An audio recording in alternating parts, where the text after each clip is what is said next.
In this video, we will be doing a Obsidian ETB box, kind of talking about it. The reason it's not an unboxing video is because I got this for Christmas. Now, when it comes to this, it's completely empty, but I do want to talk about everything I got inside. But again, this is going to be slightly different.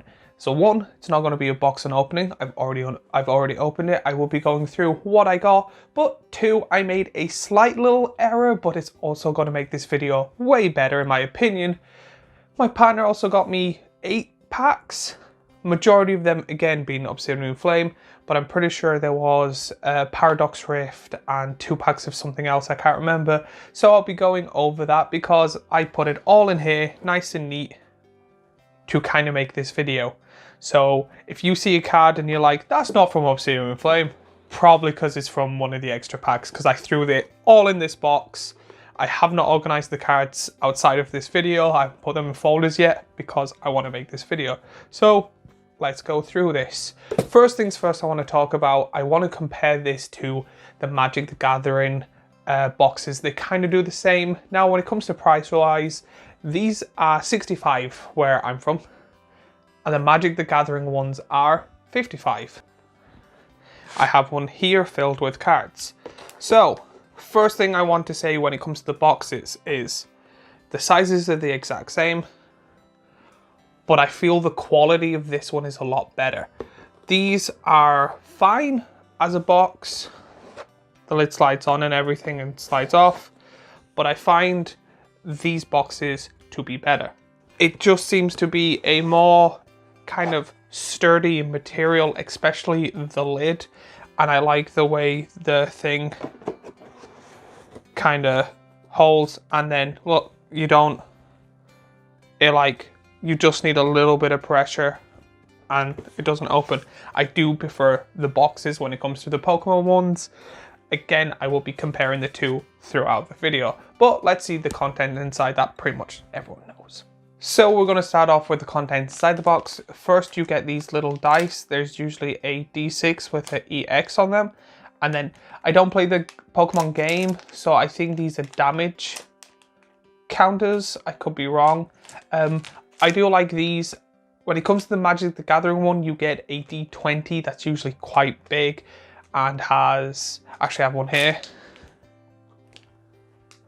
Yeah, so you get a D20 that's quite big. I do prefer the dice when it comes to this, but I understand that they're two separate games, so you need these dice for the game. These are more like damage counters for people that don't have the spin downs. So I prefer the dice when it comes to Magic the Gathering. I do find them silly and ridiculous, but these are already pretty. I would prefer if they added an extra dice, like an extra D6, but that's just personally me. Next, in both of them, you get the land. So in these, you get energy, a pack of energy. I don't play the game, I'm not planning on. So I'm not planning on opening this. In Magic, you get 20 of each land, except for wastes, but that's fine. These in both, I don't care for. I'm not planning on playing Pokemon, so I don't care about these. And then when it comes to Magic the Gathering, I don't think I have a non-alt art full land because of just how long I've been playing.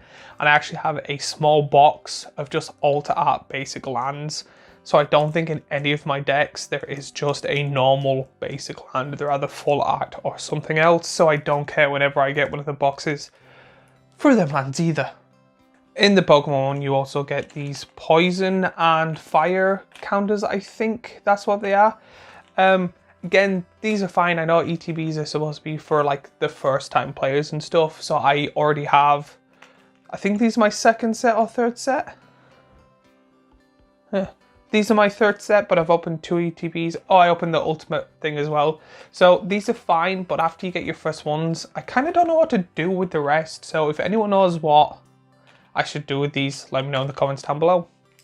And then the thing that I actually think makes the Pokemon one overall better, makes me actually want to pay the tenner extra, is you get a pack of sleeves. I know there's only 60.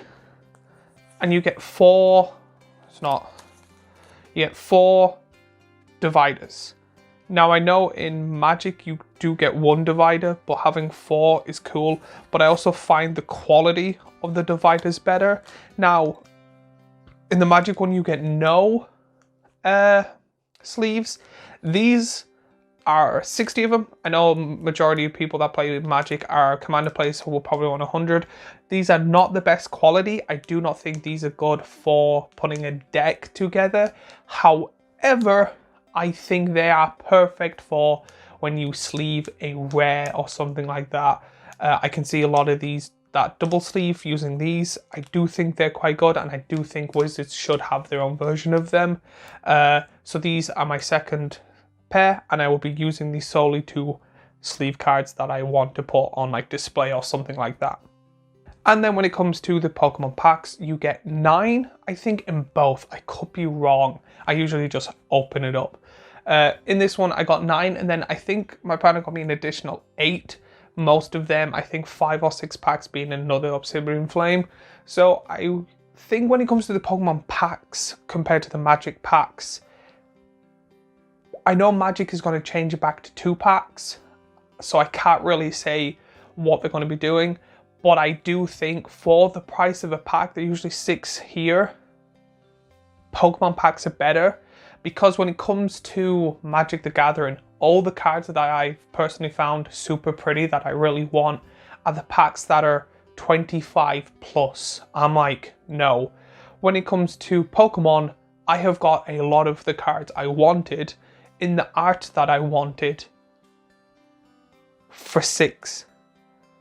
That's what I find ridiculous when it comes to. I think both companies should have 1 pack each, because I think it's worth it, because people will buy more packs. I see people, when it comes to Pokemon, buying way more packs than they do when it comes to Magic. I see people go, I'm gonna make a video, make 1 collector's box, which I think is like $250 for like 8 packs, and then that's them done.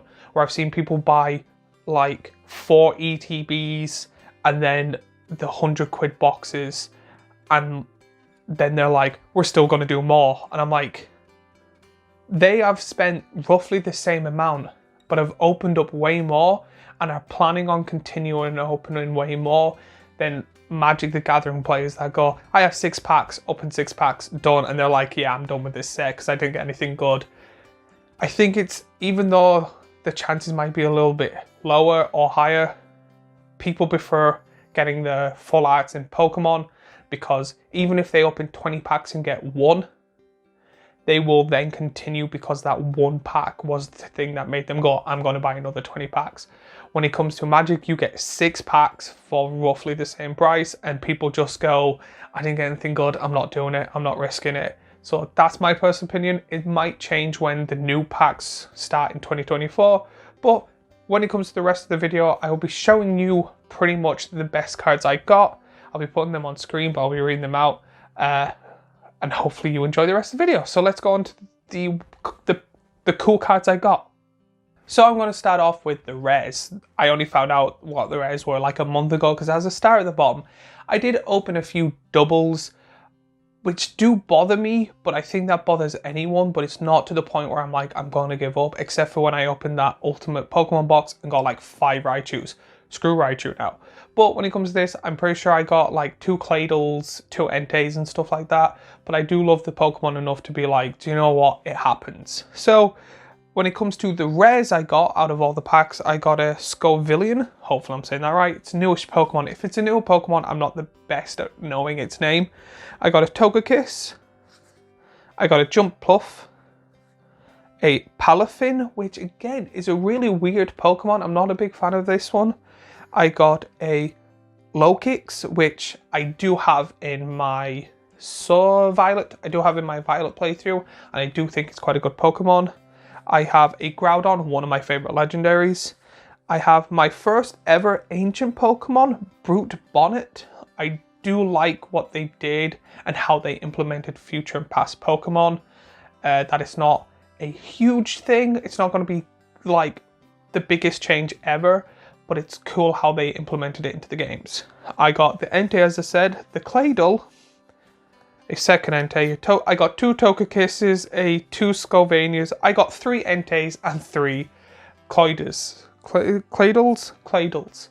Again, would have preferred more, but to be honest, when it comes to these type of cards, I'm only looking for the super pretty EXs and the full arts. So I'm going to go on to the EXs now. When it comes to the EXs, I got a total of 4, which isn't bad for how many packs I opened compared to the rest. So I got a Melmetal EX, I got an Absol EX, I'm going to absolutely butcher this name, I got a XQ EX, it's the penguin with the ice cube on its head, and then I got a Pidgeot EX. To be honest, when it comes to these, I love the Absol and Pidgey. The penguin is a very weird Pokemon, and I'm pretty sure the Melmetal is a kind of sub-legendary Pokemon, which I don't know much about. I kind of stopped when Sun and Moon came out. I didn't enjoy it. I didn't play Sun and Moon 2, and then I've actually just played Sword and Shield and now onto Violet, and I'm getting back into Pokemon fully. I still play the games, but the cards and the shows is what I stopped. So now let's go on to the real cards that I love. When it actually came to these, I'm really happy with the cards I got, so we'll go on to them now. So when it comes to this, I got a total of 5 full art Pokemon cards, which again, I find really good for one ETB, and you pretty much, not guaranteed, but you're more likely to get 1 on each ETB, which I find, again, better than Magic.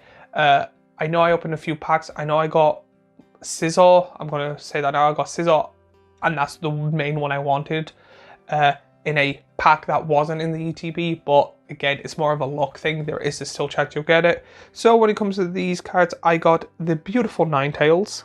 I got the full art Pidgey, which again, 2 days later, as of record. So I opened this on Christmas, like the 28th. I bought a pack. Me and my partner will also randomly buy a pack each and then sit there and see what we got. And I got the Pidgeot, or Pidgeotto. I got the Pidgeot in the full art, so now I have both.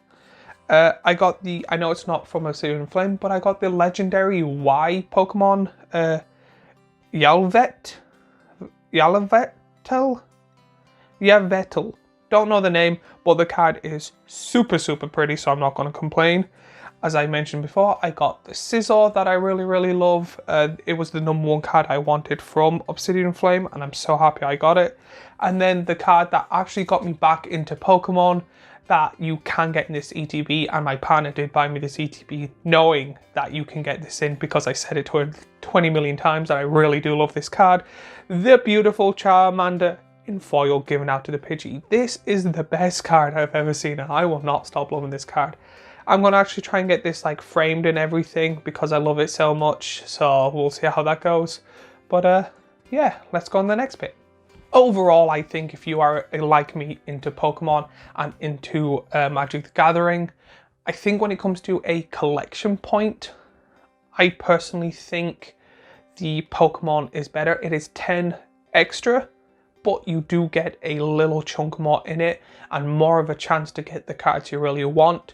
When it comes to Magic, I bought 1 or 2 of these when I started fully playing and have bought maybe 2 or 3 over the years. But I decided, I know I've started buying them less and less because every time I did not think it was worth it. But I do think when it comes to a playing standpoint, if you want to play or to kind of, yeah, no, if you want to play, I think the Magic the Gathering one is better. But again, I don't play Pokemon, so it's kind of unfair to say that. But when it comes to a collector's point, if you want to, I've heard people say have a master collection. I think getting a ETB and then getting all the singles and random packs is worth it. But when it comes to Magic, if you want all the cards in the set, which I don't see many people do, I just think buying a handful of, like, just buying a box for 150 or 100 quid and then just buying the singles is more worth it. But as always, let me know what you think. If you have any comments or questions, let me know in the comments down below. While you're there, remember to like, share, watch more videos and subscribe because again, I'm loving this and want to continue. But as always, I have the previous ETB preview thing, the Violet one here, a playlist of Pokemon content here. here and a subscribe button here. And I want to thank you for all your support, and I'll see you all in the next video.